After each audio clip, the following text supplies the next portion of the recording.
Le leader nord-coréen Kim Jong-un a appelé à la construction d'une armée forte et moderne pour faire face à toute guerre lors d'une visite dans une académie militaire, a déclaré l'agence de presse d'État KCNA mercredi. La visite de Kim à l'académie militaire Kangkon intervient alors que la Corée du Nord a envoyé des milliers de troupes en Russie pour soutenir sa guerre contre l'Ukraine. Cette semaine, Kim a également visité l'université de politique Kim Il-sung, un autre établissement de formation pour les cadres d'élite, appelant à la loyauté militaire et au sacrifice. L'agence de renseignement de la Corée du Sud a déclaré que les inspections précédentes de Kim des unités militaires et de la formation pourraient faire partie des préparatifs pour un déploiement supplémentaire de soldats en Russie. Lors de sa récente visite à l'académie militaire, Kim a critiqué la mauvaise gestion de l'école et le fonctionnement des installations éducatives, affirmant qu'elle n'avait pas réussi à respecter les directives du parti au pouvoir pour la modernisation et la capacité avancée dans la construction d'une armée puissante,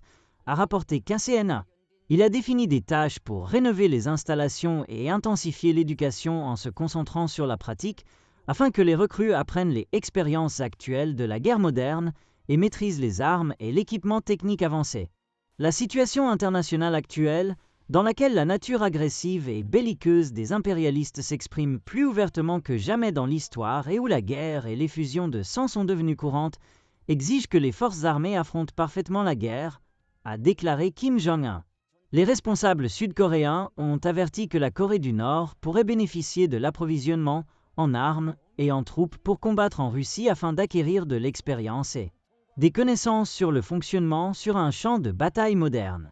Kiev a déclaré que les forces nord-coréennes avaient subi de lourdes pertes en Russie, avec plus de 3000 soldats tués ou blessés début janvier de cette année.